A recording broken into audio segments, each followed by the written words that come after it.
کیسے ممکن ہے کہ 40 گز پہ 60 گز پہ 80 گز پہ یہ 5 منزلہ عمارتیں بن کیسے جاتی ہیں؟ جگہ جگہ پورشن مافیا نے پنجے گاڑے ہوئے ہیں. آپ انسانی جانوں کی قیمت پر یہ سارا دھندا کر رہے ہیں. جو بلڈنگ ڈیمولش ہونے کے نتیجے کے اندر دربدر ہو گئے ہیں ان کے لیے متبادل انتظام کرنا. شرجیل میمن صاحب نے کہہ دیا کہ یہ ہماری ریسپانسبلٹی نہیں ہے. بھائی آپ کی ریسپانسبلٹی نہیں ہے تو کس کی ریسپانسبلٹی ہے؟ اس بلڈنگ کنٹرول اتھارٹی کہ جس کے ذمے کام یہ تھا کہ وہ ویجیلنس کرتا، جس کے ذمے کام یہ تھا کہ وہ مانیٹرنگ کرتا، جس کے ذمے کام یہ تھا کہ وہ دیکھتا کہ کون سی چیز ایسی ہے، کون سی عمارتیں ایسی ہیں کہ جن کی لیگل کوئی حیثیت ہے. 588 عمارتیں اس وقت خود سندھ بلڈنگ کنٹرول اتھارٹی کہتا ہے کہ مخدوش حالت میں ہیں، جن میں سے 51 انتہائی مخدوش حالت میں ہیں. اور یہ عمارتیں ایک جانب یہ عمارتیں ہیں، دوسری جانب پچھلے 5 سال میں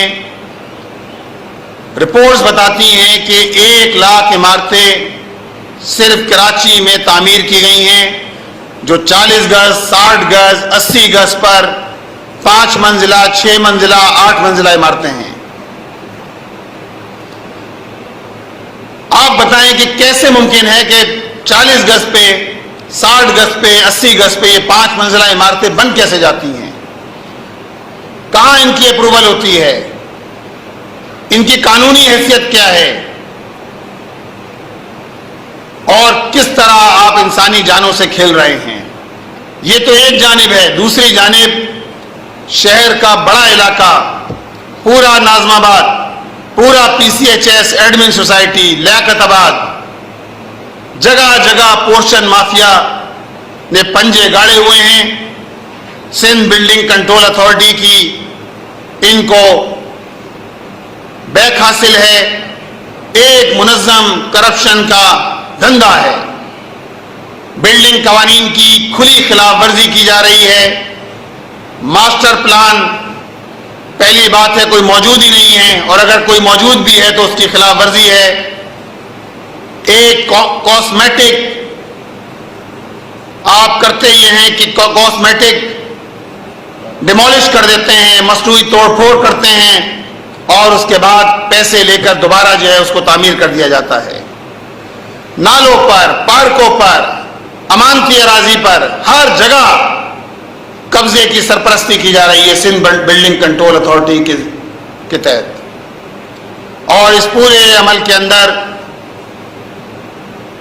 پوری صوبائی حکومت، وزیر بلدیات، وزیر اعلیٰ اور اس سے اوپر کے یہ تو ایوان صدر تک اس کے جو ہے وہ ڈانڈے جاتے ہیں.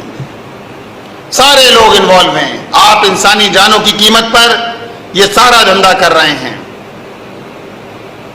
ایسے موقع پر ہم یہ بات کہتے ہیں کہ دیکھیں ایک طرف حکومت کی یہ ذمہ داری ہے اور اولین ذمہ داری ہے کہ لوگوں کو، وہ سارے لوگ جو 4 جولائی کے اس حادثے کے اندر جن کی ڈیتھ ہوئی ہے، ان کے ورثاء کو،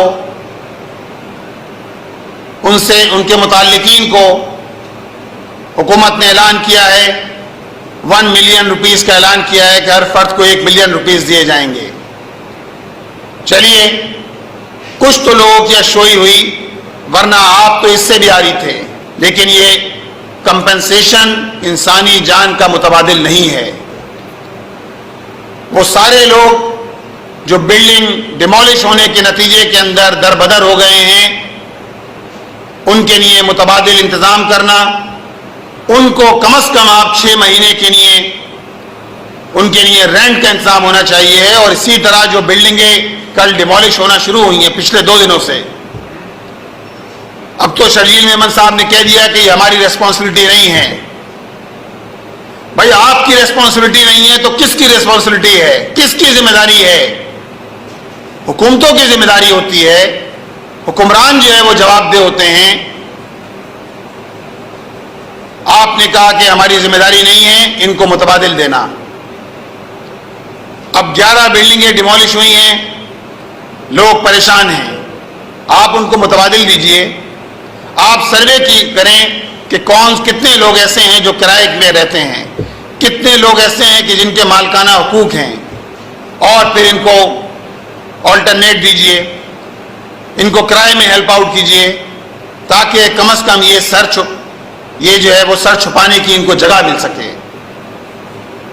یہ پوری صورتحال ہے کہ جس سے اس وقت شہر کراچی گزر رہا ہے.